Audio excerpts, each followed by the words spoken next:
Doon, kapag ang problema naman ng pasyente is nandito sa likod, sa may katabi ng scapular or ng shoulder blade, yung muscle doon, so parang halos same procedure ng mobilization din. Ang naiba lang ng konti, yung position nitong humerus at yung direction niya. So same pa rin yung kamay ko nandito. Tapos yung kaliwang dibdib ko, nakatutok o nakakalang dito sa gitna ng thoracic niya, kaliwang dibdib ko.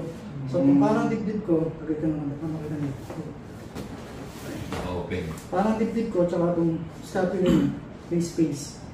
Kapag ang pasyente may problema dito, lalo na parang lagi natutulog pa tagilid. So ang gagawin ko, ganun pa rin, ang direction niya, pag ganito naman. Sasagad ko, palabas, papunta dito sa likod. Kung ang posisyon ito, doon yung direction. Ito, straight lang to sa katawan. Papunta sa posterior.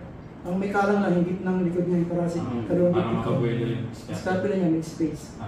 Pag sinagat ko, tanongin kung may sumakit wala. Pag wala, diretso sagad-sagad. Okay? Minsan niya may tumutunog kapag nandun yung problema ng pasyente.